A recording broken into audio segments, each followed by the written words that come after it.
Welcome to the Rus Guide. Yes, for Season 10, we are doing the same thing as we did before. You're gonna love it, you're gonna enjoy it, because honestly, the Pro Scout did not change for Rus. Some civs, they don't play Pro Scout anymore, because it's not worth it. For Rus, you can continue the Pro Scouting. What you need to do, put your starting 4 villager on wood, put one villager on hunting cabin, put another villager hunting cabin, and just get her enough wood so you can build a house, right? So you get her 50 wood, not more than 50 wood, and that's all you need to do. Get her up 50 wood, build a house, 2 hunting cabin. You can make a secondary scout from one of the hunting cabin if you wish, of course. Not necessary. You can do it. And now you are just collecting food. Age up, and we need to do the pro scan. So the reason why is it still working for Rus, because you still get the bounty, and the Rus bounty system got nerfed. Now you need to go 1000 bounty for tier 3. So again, tier 1 is 100 bounty. For now, tier 2 is not 250, it's 400 bounty. And tier 3 is 1000 bounty. So, Pro Scout is still good, still viable for Rus, and you're gonna have a crazy amount of Scout. You will see. So, what you need to do, again, gather up all the resources you need. Age up with the I always forget the golden gate landmark. That will help you to get more resources that you need for the professional scout. And again, 2 hunting cabin start. This is insanely important to start with 2 hunting cabin. By the way, you can see now the bounty in the reworked UI. Now they worked on the caster UI, and actually it works. You see the bounty. You don't need to go back to the normal one. Amazing. Love to see it. We just unlocked 100 bounty. Wow. One hunting cabin makes the scout, the other hunting cabin makes the professional scout. We are gathering up the resources now. As you can see, slowly. I will have enough wood as well. I'm on 100 wood. As soon as I get enough wood, I queue up the upgrade and I keep making scouts. So you're gonna have like 7 scouts, no problem. When you have that, you can build one more house by gathering that tree, right? Build your tree, or you can build a barrack if you are playing against French JD Night Civs. If you are playing against Night Civs, you can build a barrack and you can counter the knights that try to counter your deer with some spearmen, because you will still have enough wood, or you can buy wood if you need to. And after that, you are just pro scouting as many deer as you can. See, I'm a big deer gatherer. I'm a pickle chewer and big deer gatherer. Amazing. So now we are just gathering up the deer and bring it back to your TC. Now there are 2 options. Both options is good. If you have bad tree lines, like very small tree lines, I do not advise you to go with the age up with the high trade house. Don't go high trade house. Use the other landmark, the AB, and you're gonna get very cheap monks, like 120 resource, I think. So very cheap monks. So this will give you insanely cheap monks and very good upgrades. If you don't have crazy good wood lines, just use the AB of 3T, because it's worth it. It gives you very strong upgrades, right? Very strong upgrades, and 120 resource cost monk that now you can use them to tank some damage or, you know, whatever. Because they are monks with really high HP pool. So you can see 120 resource, and now every, what's that? Every monastery will give you cheaper monks. So if I build a monastery here, that will also give me cheaper monks. And a warrior monk has 190 HP. Good mid shield, even though it has no shield. No shield at all. Good HP. You can just send them in and just lose them. Well, pro scouting still. Again, this did not change for Rus. This is still good for Rus because of the bounty system. If the bounty system was different, I think Rus could have used a different playstyle. But so far, Rus is one of the civs that's still doing pro scout. Like, what does it mean for the balance of the game? Is that bad that Rus can go stay pro scout? No.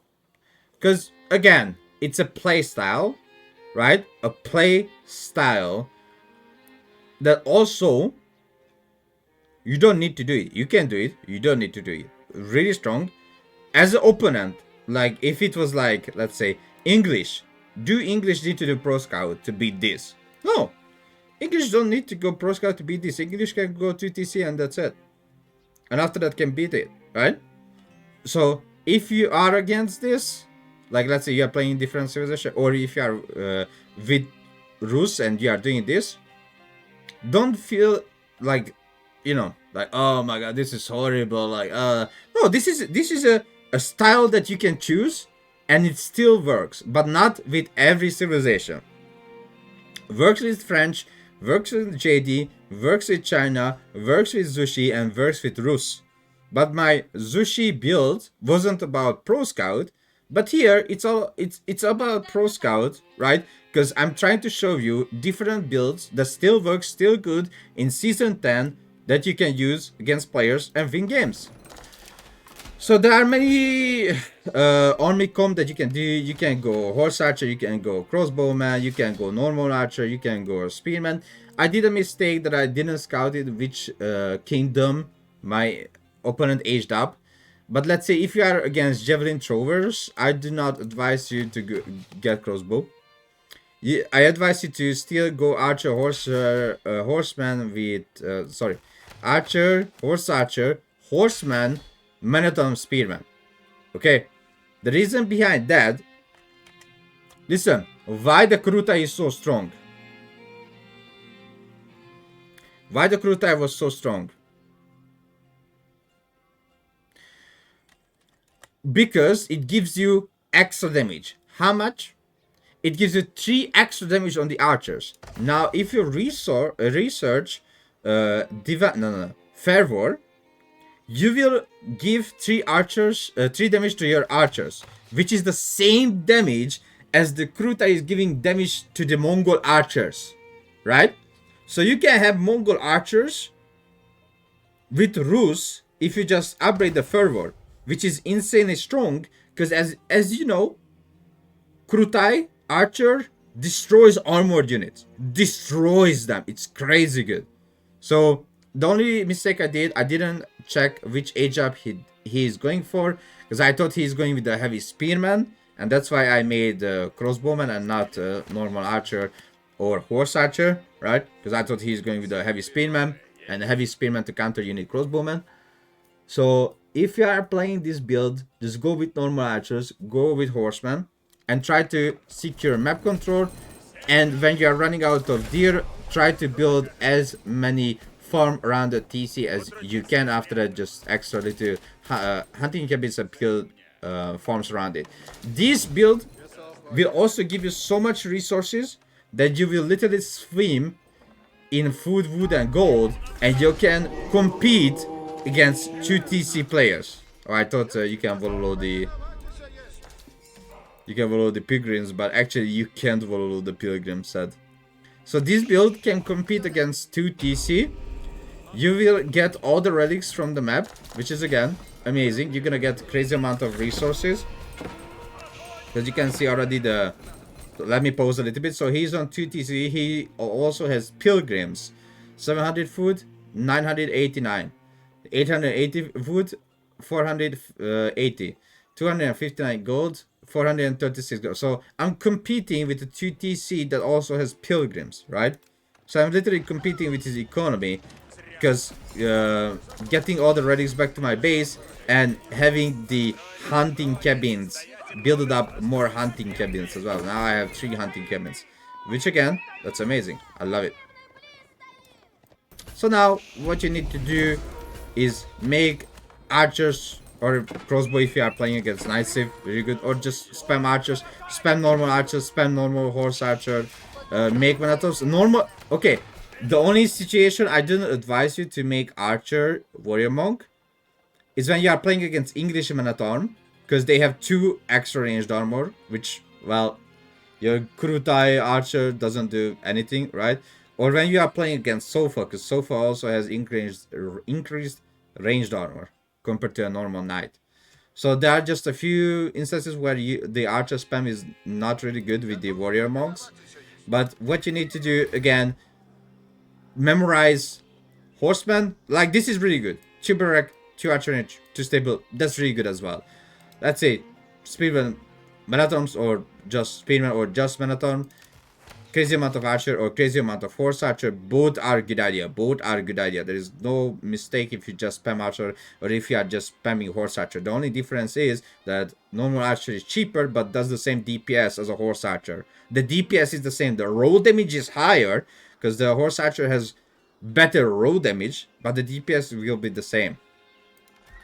So horseman as well. You don't need to make knights. Just make horseman just in case you need to kill some siege, Mangonel, Sprinkle, etc. But that's all you need to do. You will be able to capture all the 5. Look, I have all the 5 ready. I'm getting around my TC the deers that I need to get rid of. This is a very simple build. You don't need to overcomplicate it. You don't need to suddenly get depressed because you didn't do something correctly. Even if you do some mistakes, you don't do something correct, it's still gonna be fine. Don't worry about that. Get your upgrades. Whatever upgrades you need, just get them. If it's blacksmith, if it's economical upgrades, get all of them.